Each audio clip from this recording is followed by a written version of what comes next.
Bienvenido a Ministerios BEA con el pastor Mauricio Sánchez Scott. Esperamos que este mensaje sea de bendición para tu vida.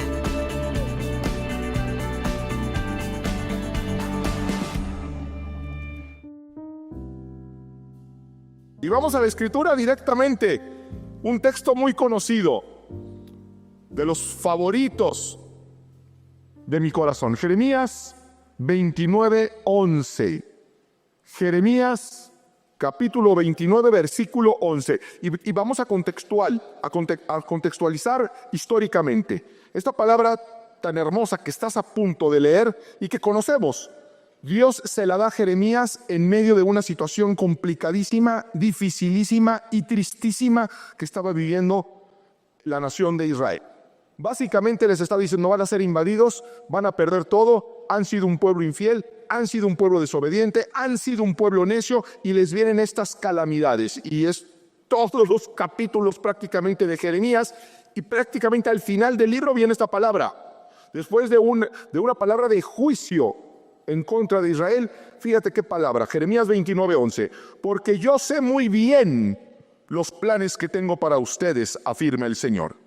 Planes de bienestar y no de calamidad, a fin de darles un futuro y una esperanza. Y esa promesa de parte de Dios para su pueblo sigue vigente hoy.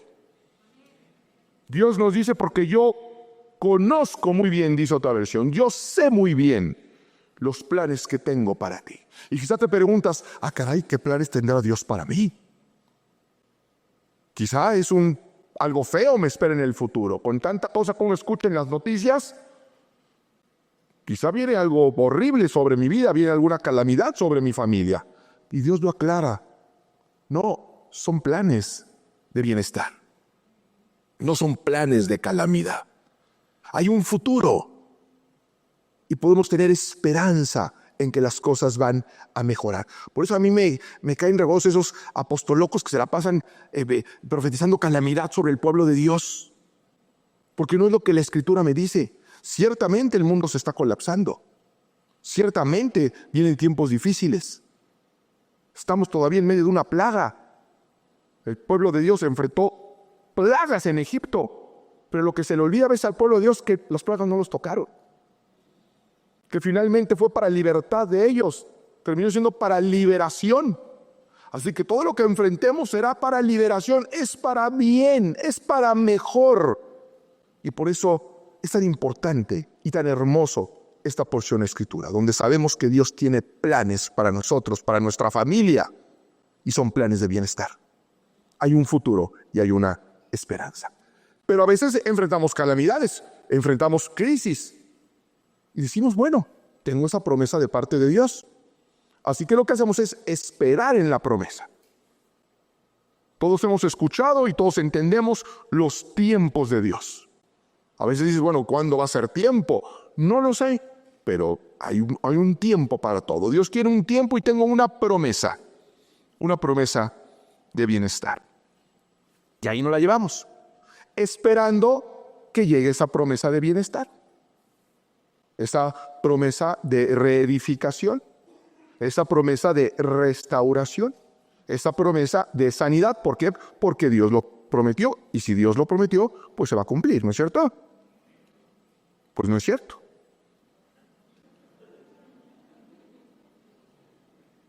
Usted puede estar esperando una promesa de Dios. ¿Quiénes de aquí estamos esperando promesas de parte de Dios? Allá estar esperando promesas de quién, si no son de Dios. Yo creo que todos estamos esperando promesas de Dios. Yo quiero que hoy contemple una posibilidad que va a sonar un poco perturbadora. Y lo es.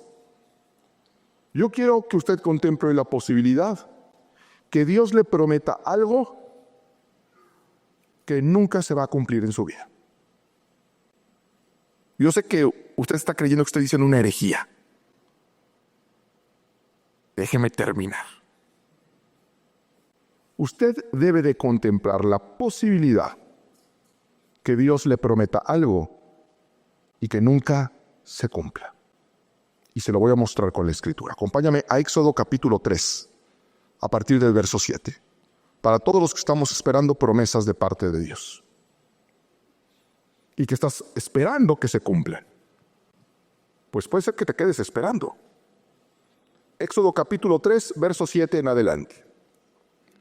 Dijo luego Jehová: bien he visto la aflicción de mi pueblo que está en Egipto, y he oído su clamor a causa de sus exactores. Pues he conocido sus angustias, y he descendido para librarlos de mano de los egipcios, y sacarlos de aquella tierra a una tierra buena y ancha, a tierra que fluye leche y miel, a los lugares del cananeo, del eteo, del amorreo, del fereceo, del heveo y del jebuseo.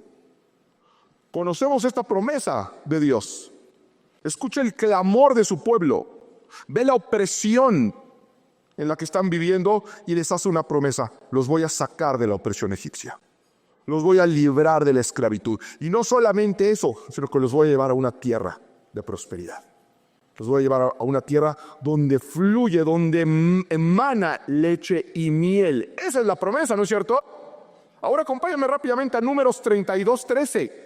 Efectivamente, Dios los saca de la esclavitud en Egipto. Dios se mueve poderosamente, hace milagros espectaculares.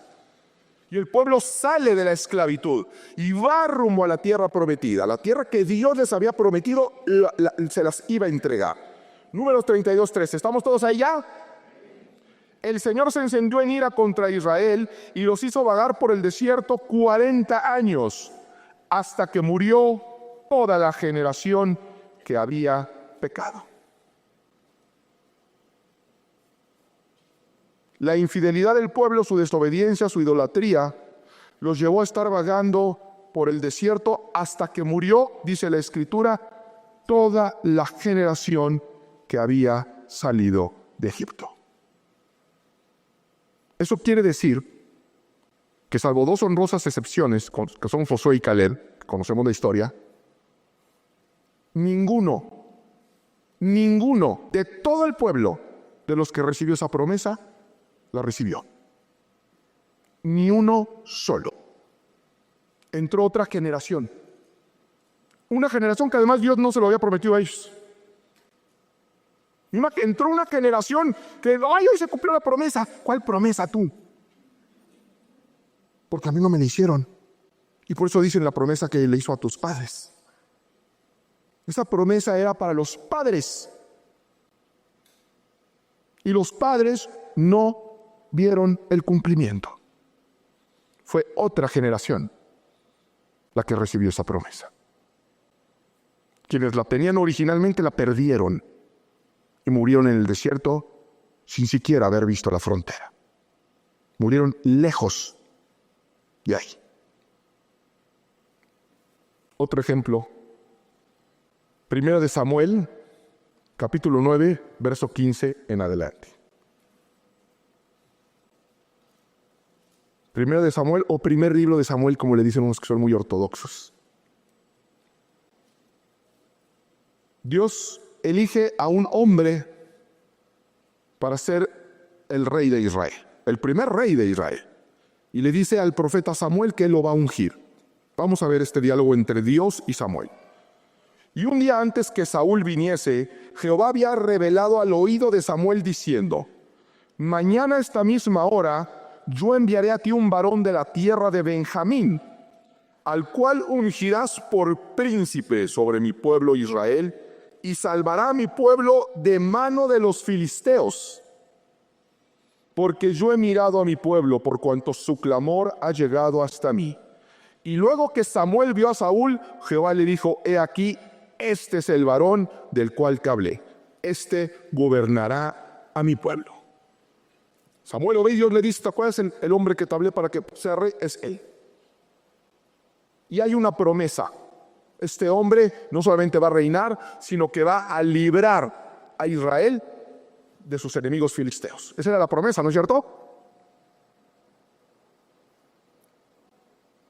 Y Saúl no libró a Israel de los filisteos.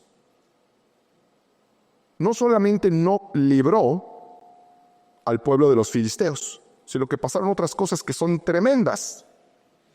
Vamos al futuro, donde la infidelidad, la terquedad, la idolatría, la desobediencia de Saúl llegan a un extremo y ahora Dios manda a ese mismo profeta que le había dado por revelación que ese hombre iba a liberar a la nación, cosa que nunca sucedió, a decirle lo siguiente. 1 Samuel capítulo 13 ahora, verso 13 en adelante.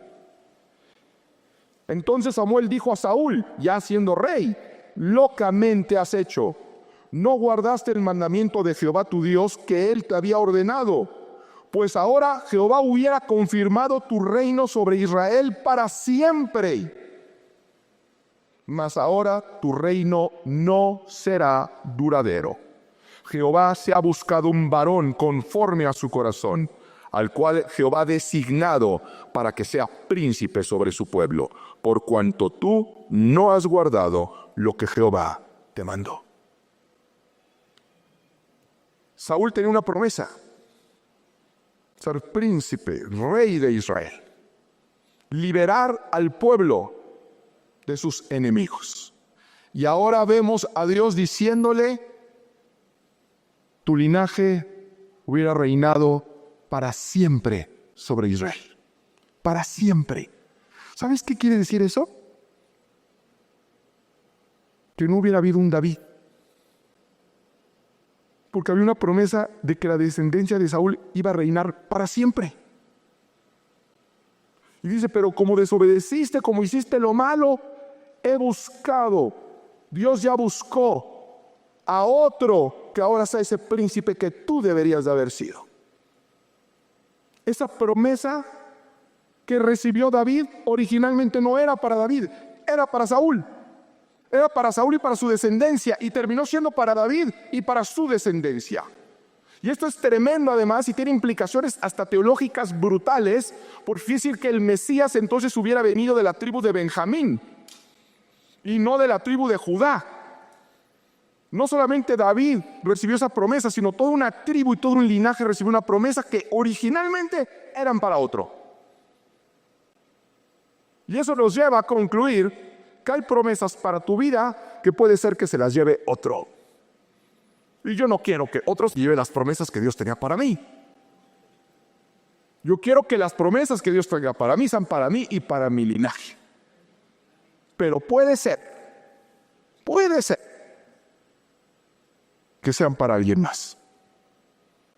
Que planes que Dios tenía para ti, promesas que tenía para ti, terminen en manos de alguien más. ¿Verdad? Y esto es preocupante. Y decimos: ¿pero qué hago ahora? ¿Por qué? Saúl se equivocó, David también. Fíjense qué curioso, David también se equivocó. Saúl hizo cosas terribles, David también hizo cosas terribles. Pero por alguna razón Saúl perdió la promesa y David no. A pesar de que ninguno de los dos era perfecto. ¿Qué hizo que Saúl perdiera la promesa? ¿Qué hizo que la generación del desierto perdiera la promesa y que otras generaciones y que otros hombres que también se han equivocado y que también han pecado no la pierdan? Porque debe haber una diferencia. Josué también se equivocó. Moisés se equivoca y no entra a la tierra prometida. El pueblo se queda en el desierto, pero Josué se equivoca y sí entró a la tierra prometida y recibió, dice la Escritura, todas las promesas que Dios le había hecho. Josué muere diciendo: yo he visto todo lo que Dios me prometió, se cumplió al pie de la letra. ¿Que Josué no se equivocó? Sí se equivocó. Pero por alguna razón no perdió las promesas de Dios. Veamos el ejemplo de Jesús con sus apóstoles. A todos les dijo: y me seréis testigos. Esa promesa era para todos. A todos dijo: los voy a formar en la palabra. Serán pescadores de hombre. Irán a predicar en Judea, Jerusalén, Samaria y hasta lo último de la tierra. Esa promesa fue para todos y no todos la recibieron. Judas no la recibió. Y puedes decir: pero es que Judas traicionó a Jesús. Pedro también traicionó a Jesús. Pedro también traicionó a Jesús. Pero hay algo, hay un ingrediente que hace que a pesar de los errores, las promesas aún puedan ser recibidas. No tiene que ver con que Dios cambie de opinión. No tiene que ver con que Dios se levante de mal humor. Tiene que ver con un ingrediente fundamental. Y es la humildad. Saúl y David se parecieron en muchos aspectos. En todo lo negativo se pueden parecer. Incluso te podría decir que David cometió pecados más graves que los de Saúl. Pero David tenía algo que Saúl no: humildad. Era un corazón humilde. Un hombre tan humilde que, aún siendo ungido por Dios, sabiendo las promesas que Dios tenía, se comportaba humildemente ante Saúl, que era el rey. Aunque Dios ya lo había desechado y David lo sabía. Pero era un hombre humilde. Un hombre tan humilde que cuando su hijo se levantó en su contra y lo humilla públicamente acostándose con sus concubinas, antes de enfrentarse a él, David se va. Se va. Y fíjense lo que va a escribir. Salmo 138, 6. Y por eso, cuando preguntamos, bueno, pero ¿por qué Dios se refiere a David como un hombre con un corazón conforme al de él? ¿A qué se está refiriendo si David hizo cosas terribles? Bueno, pues hoy lo vamos a confirmar. Salmo 138, verso 6. Tú, Señor, estás en las alturas, pero te dignas atender a los humildes. En cambio, te mantienes alejado de los orgullosos. David entendía que Dios es propicio para los humildes, pero que Dios se aleja, se aparta y le da la espalda a los orgullosos. Salmo 25, 9. El Señor muestra su camino a los humildes y los encamina en la justicia, los encamina en lo correcto, los encamina hacia el Canaán espiritual, los encamina hacia la prosperidad. Esa es la voluntad de Dios, es la promesa de Dios, pero el ingrediente es la humildad. Dios va a encaminar a los humildes porque los humildes van a tomar una dirección que el soberbio no toma. Y Dios ya trazó ese camino. Ese camino es el camino que van a tomar los humildes. Los orgullosos van a tomar el camino en sentido contrario. Proverbios 11:2. Con la soberbia llega también la deshonra, pero la sabiduría acompaña a los humildes. Con la soberbia llega también la deshonra, pero la sabiduría acompaña a los humildes. ¿Y sabe por qué nos cuesta tanto trabajo de arreglar los problemas? Encontrar una salida, porque nos falta sabiduría. Y la sabiduría está destinada para los humildes. Los soberbios están condenados a caer en los mismos pozos una y otra vez, hasta que no cambie su manera de ser.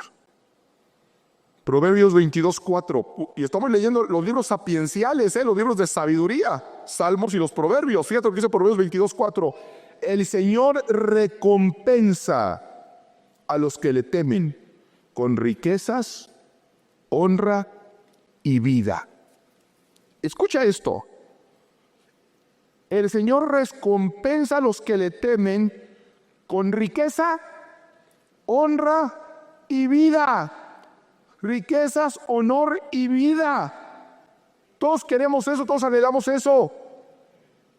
Riquezas, honra y vida. Y dices, oye, pero eso es una recompensa, es una promesa de Dios. Recompensará a los que le temen. Yo le temo a Dios, yo tengo temor, yo tengo respeto a Dios, pero terminé de leer. El Señor recompensa a los que le temen con riquezas, honra y vida, si son humildes. Y cuando la Biblia dice, Dios los va a recompensar si son humildes, podemos inferir. Y si no son, nanay. Es una palabra griega, nanay. No. Si pone si son humildes, va a haber recompensa. Nos está diciendo, pero si no son humildes, Por mucho que te reúnas, por mucho que creas, por mucho que ores, si no eres humilde, esa recompensa no te va a llegar nunca. Nunca. Nunca vas a ver riqueza, nunca vas a ver honra y nunca vas a ver vida. Qué impresionante.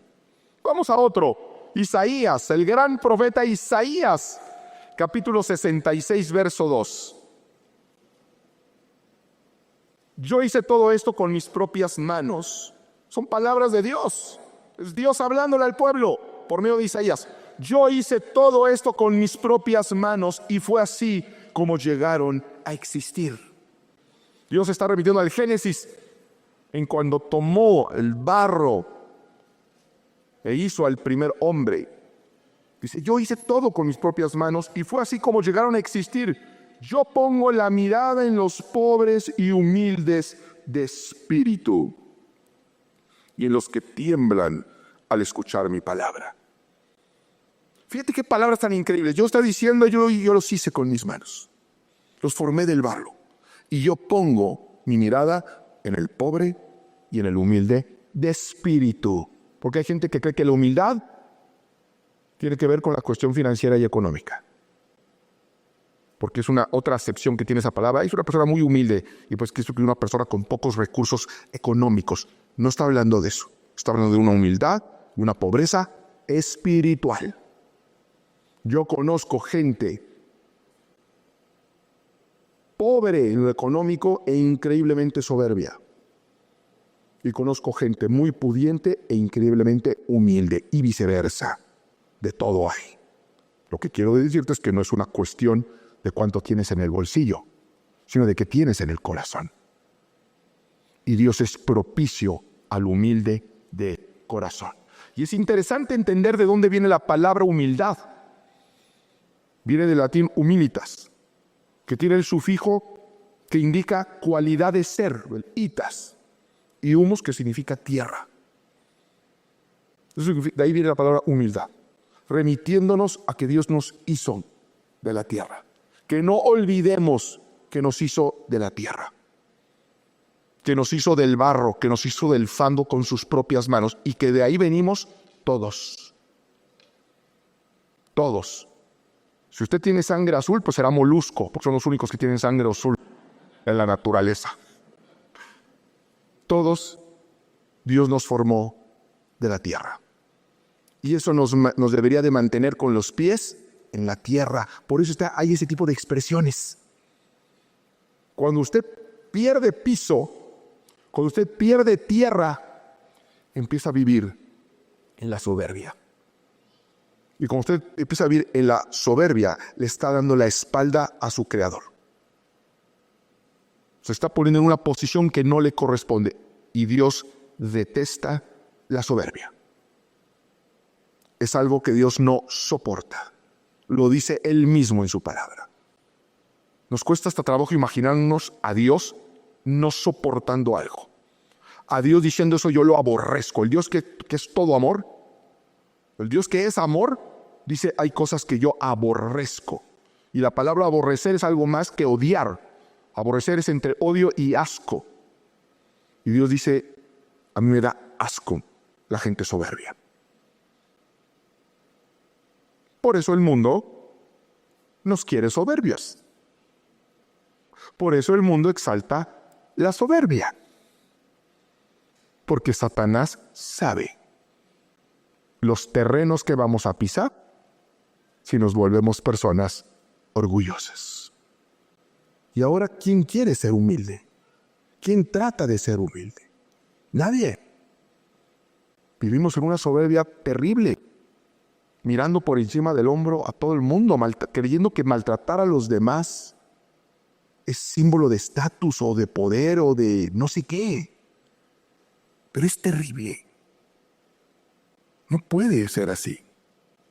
Estamos de hecho viviendo las consecuencias de un mundo que hemos permitido que eduque a nuestros hijos para ser servidos, para ser los número uno a costa de lo que sea, a una costa de pisotear a los demás, que también son criaturas de Dios.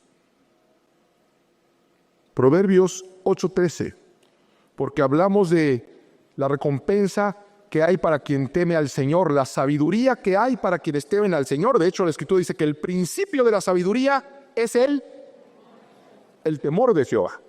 Y cuando esa palabra nos suena rarísimo, pero es temor, que tengo que tener miedo, tengo que temer a Dios. No, es en sentido de respeto. Cuando la Biblia dice el principio de la sabiduría es el temor de Jehová, no es que le tengas miedo a Dios, sino que le tengas respeto. Eso lo hemos escuchado y hay algo de verdad en ello. Cuando leemos es que la recompensa para los humildes, para los que temen a mi nombre, es riqueza, honor y vida. Es que temer es tenerle miedo. No, es respeto. Bueno, hay algo de cierto en eso, pero la misma Biblia nos dice qué quiere decir cuando se habla del temor de Dios. Y fíjate lo que va a decir, Proverbios 8:13. El temor del Señor es aborrecer el mal, el orgullo, la arrogancia, el mal camino y la boca perversa. Yo aborrezco, dice el Señor. Así que si te has preguntado qué significa el temor de Dios, pues lee Proverbios 8:13. Si usted tiene temor de Dios, aborrece el mal, el orgullo, la arrogancia, el mal camino y la boca perversa, porque usted sabe que esas son cosas que Dios aborrece. Y yo sí tengo temor de meterme en un camino que Dios aborrece. ¡Qué miedo! ¡Qué miedo! Estar tomando pasos hacia los caminos aborrecibles del Señor.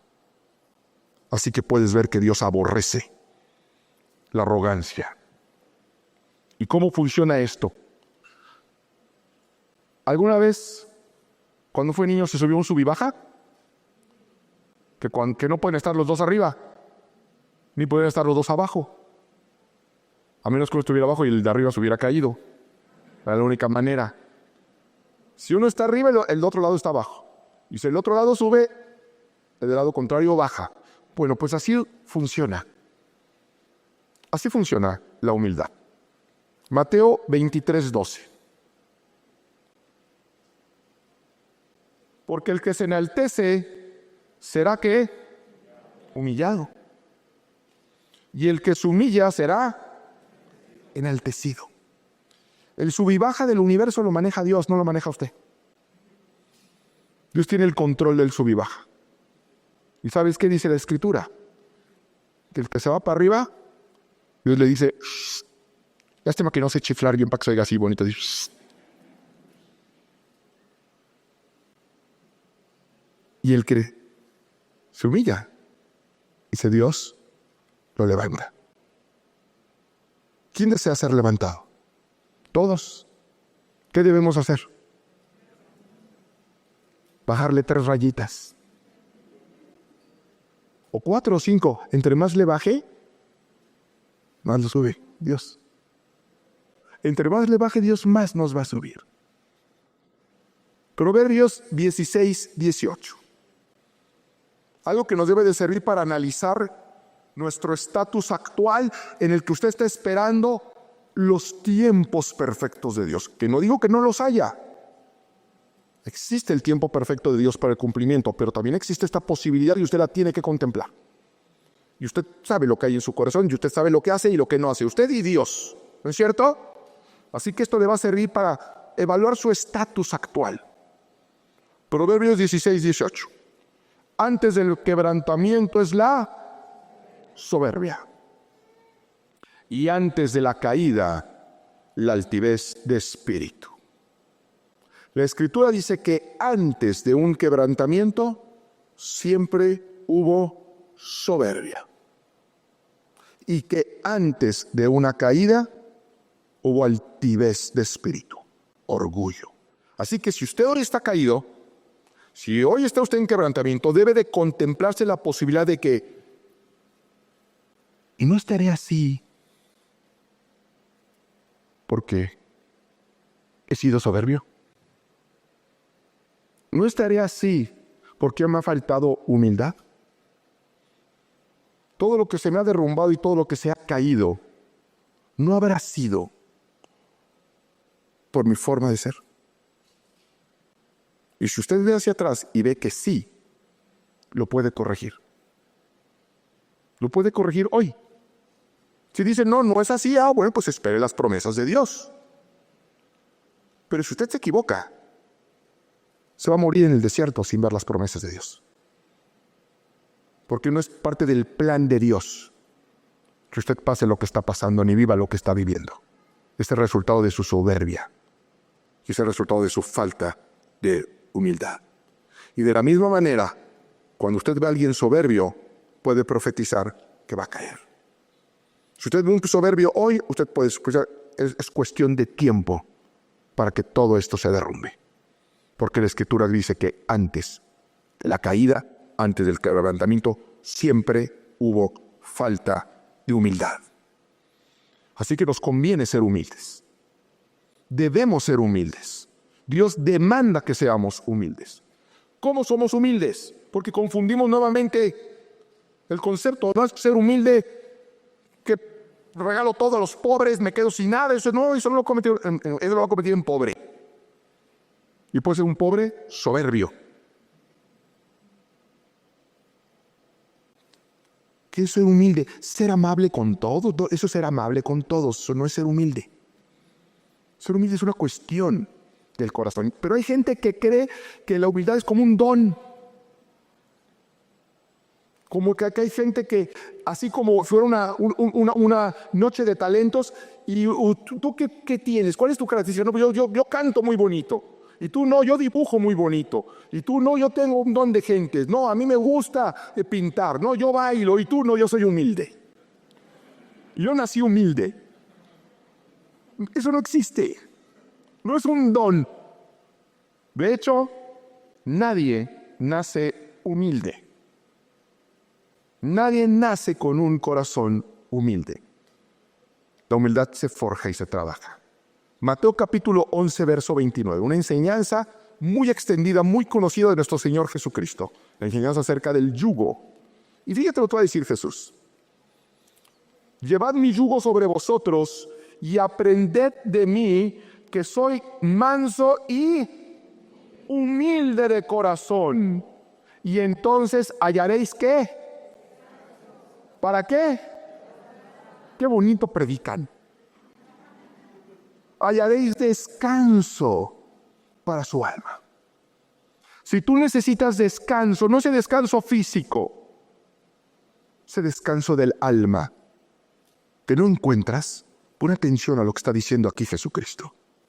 Llevad mi yugo, aprended de mí, que soy manso y humilde de corazón. Aprended de mí. La humildad es algo que se aprende. No naces humilde. No puedes ir a comprar humildad. No puedes hacerte el humilde. La humildad se aprende del maestro. Y que como todo aprendizaje es un proceso. Pero debemos aprender de Jesucristo.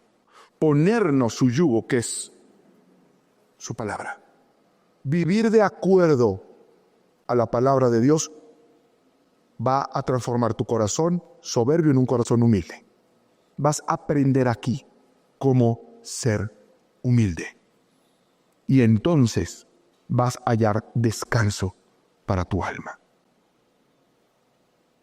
Nadie sabe cómo ser humilde. Se perdió en el Edén esa capacidad. Pero Jesús nos quiere enseñar. Y nos lo enseña a través de su palabra y sus estatutos. ¿Sabes cuál es para mí la mejor escuela de humildad que existe? La familia. ¿Quiere usted de verdad forjarse un corazón humilde? Trate de ser un buen esposo. Trate de ser una buena esposa. Y va a ver que el matrimonio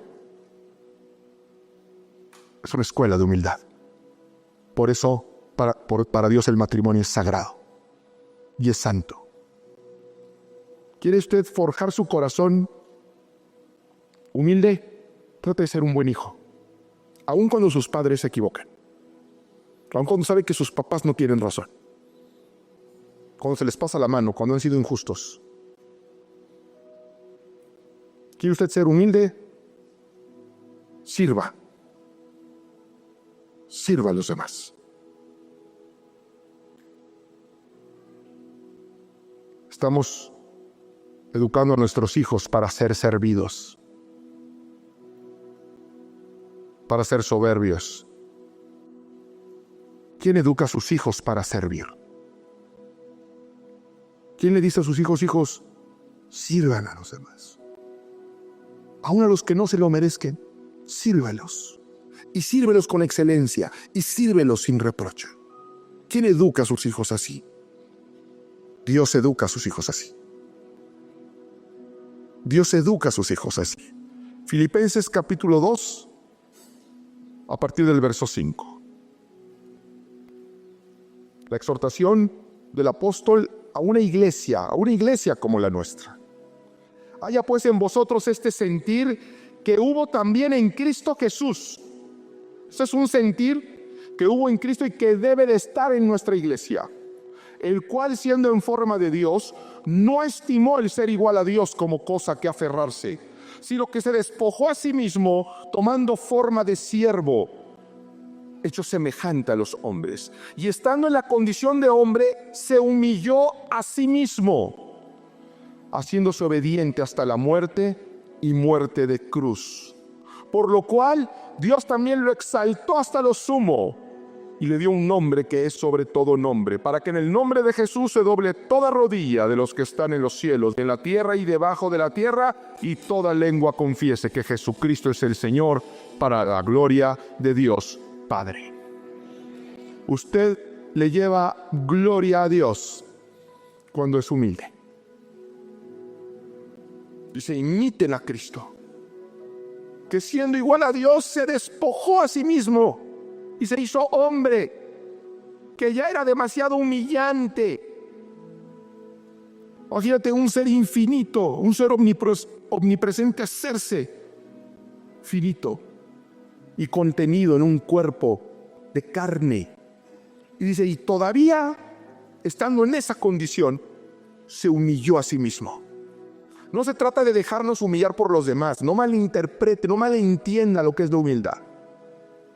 Porque se humilló a sí mismo, haciéndose obediente, tomando forma de siervo, de servidor. ¿Qué hizo Jesús durante la última cena? Le lavó los pies a los discípulos. ¿Cuándo fue la última vez que usted le lavó los pies a alguien? Tal vez nunca lo ha hecho, ni siquiera a su esposa, ni siquiera a sus hijos, ya no hablemos de sus hermanos en la fe, ni siquiera a los que dice amar más, se humilla ante ellos. Yo sueño con una iglesia que Dios levante cada día más y más y más y más y más. Para que Dios levante esta iglesia a estaturas insospechadas, necesitamos ser una iglesia humilde. Pero una iglesia humilde significa familias humildes. Esto no lo podemos hacer aquí los domingos nada más. Pues el Señor, que descienda hoy el don de la humildad. Es una decisión que usted debe de tomar hoy, para tomar las promesas de Dios. Y familias humildes, que se traducen en iglesias humildes, vienen de matrimonios humildes.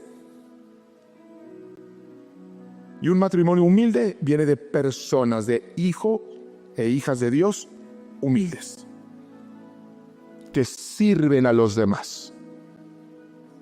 Su estatura espiritual no se mide en cuánto sabe de la Biblia, ni cuántos domingos del año asiste a la iglesia, ni si se sabe todos los libros de la Biblia de memoria.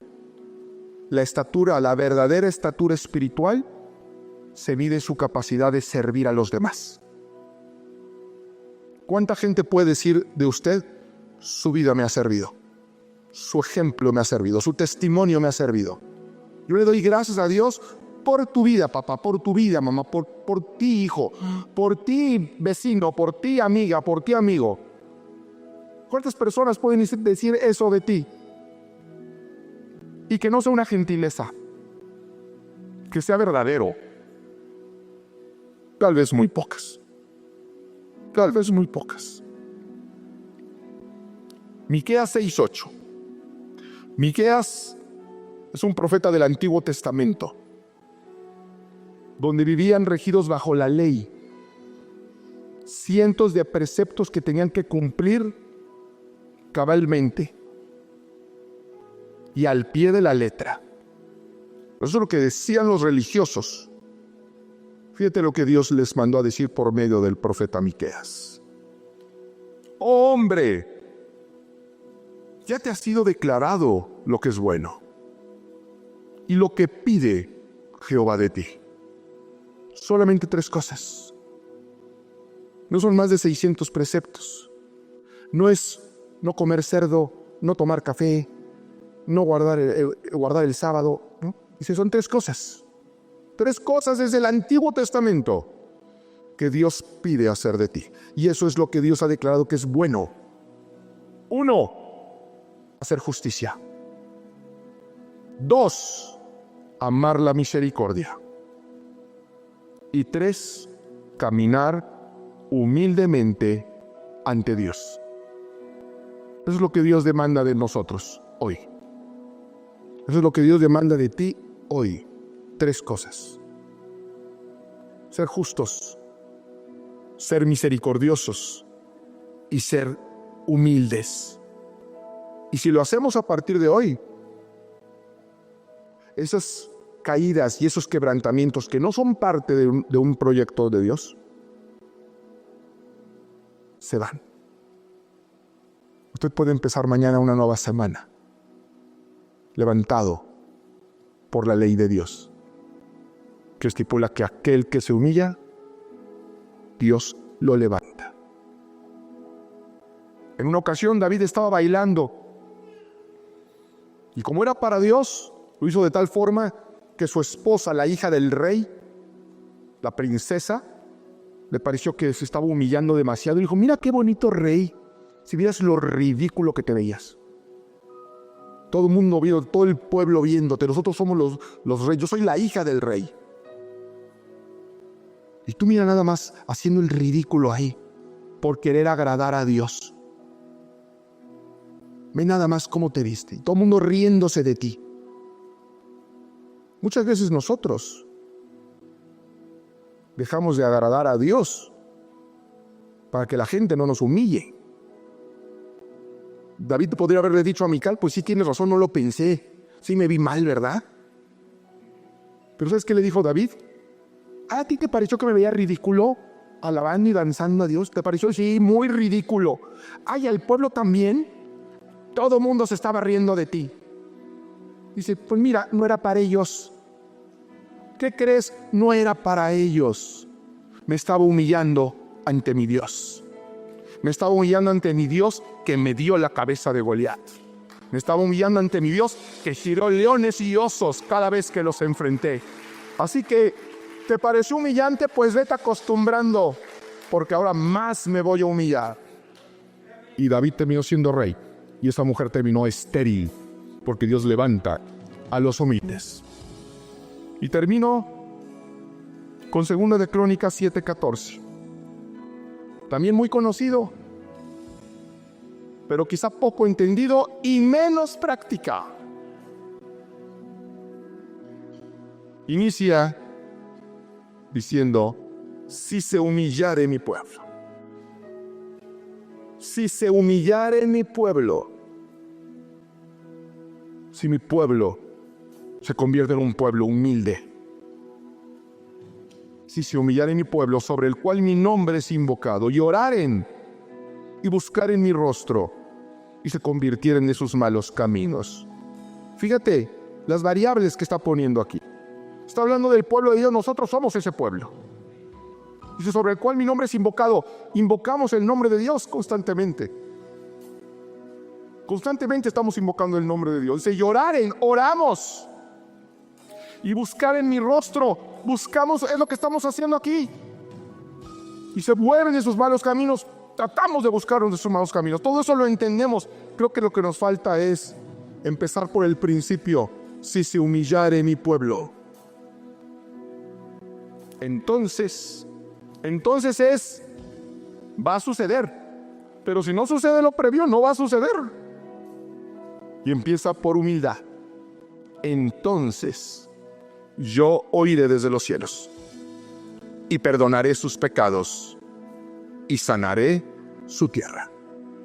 Aferrémonos a esa promesa de sanidad. Solamente hace falta humildad. Que Dios nos bendiga. Ministerios Bea con el pastor Mauricio Sánchez Escort. Esperamos que este mensaje sea de bendición para tu vida. Para conocer más, visita nuestro sitio en internet www.iglesiabea.com. Gracias por escucharnos.